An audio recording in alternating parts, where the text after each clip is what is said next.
Πρόκειται για τον τοπογράφο Γιάννη Κοτσιόπουλο, ο οποίος δίνησε την απόσταση Ντόβερ-Καλέ σε 13 ώρες και 39 λεπτά. Συγκινητικές σκηνές εκτελήχθηκαν το πρωί στο αεροδρόμιο, όπου τον περίμεναν η σύζυγος και τα παιδιά του.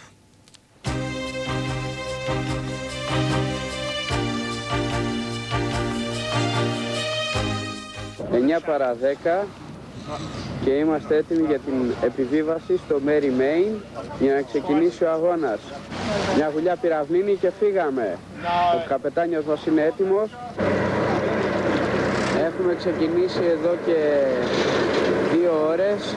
Στα 47 του χρόνια ο τοπογράφος μηχανικός Γιάννης Κοτσιόπουλος έζησε μια μοναδική εμπειρία. Διέσχισε τη μάχη κολυμπώντας και έκανε νέο πανελλήνιο ρεκόρ. Ο τρίτος κατά σειρά Έλληνας κολυμβητής από το 1950 που πήρε μέρος στο μαραθώνιο κολύμβησης και πάλεψε με ρεύματα, με παγωμένα νερά αλλά και πολλά συναισθήματα. Και τον ενθαρρύνει όσο μπορεί. Κολυμπάει ακάθεκτος εδώ και 7,5 ώρες περίπου, κοντεύουμε στις 8. Μάλλον θα πρέπει να πάμε γύρω από αυτό το πλοίο, διότι καθώς βλέπετε έρχεται κατά πάνω μας. Ανάμεσα σε πλοία κολυμπούσε 13 ώρες και 39 λεπτά και όσο νύχτωνε πάλευε και με το φόβο. Η νύχτα είναι κόλαση. Με τα ρεύματα, με το άγνωστο, η στιγμή που φοβήθηκα ήταν αυτή που μου περιγράψαν εκ των υστέρων. Καρχαρίας, νεκρός, στα 200 μέτρα από μένα. Δώσ' τα όλα Γιάννη, κολυμπάει ακάθεκτος, τον βλέπω και κουράζομαι. Η θερμοκρασία ήταν πάρα πολύ μικρή και ενδεικτικά σας λέω ότι έβαλα το χέρι μου μέσα στο νερό γιατί χρειάστηκε να το τροφοδοτώ. Κάθε μισή ώρα το βάζα μέσα στο νερό και μου διάζε. Είμαστε στο πιο καθοριστικό σημείο διότι έχουμε ακόμα μισή ώρα μέχρι να αλλάξει το ρεύμα. Τα τελευταία 4 μίλια δεν πίστευα ότι θα μπορέσουμε να βγούμε στην ακτή.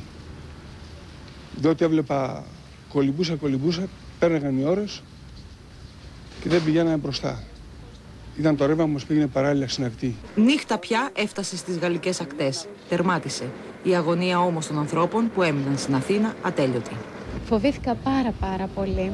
Έχω ακούσει όχι απλά για εγκαταλείψεις, αλλά μέχρι και για θάνατο αθλητών. Το τόλμημα αυτό το είχε σχεδιάσει βήμα-βήμα. Η προετοιμασία ήταν πολύ σκληρή επί 1 χρόνο. Ήταν χειμερινή προπόνηση στη θάλασσα και σύνολο χιλιόμετρων πάνω από 1000 χιλιόμετρα σε 1 χρόνο. Δηλαδή Αθήνα-Θεσσαλονίκη πήγαινε έλα. Χαλκιδική, Καλαμάτα, Αίγυπτο, Αργεντινή, Κροατία.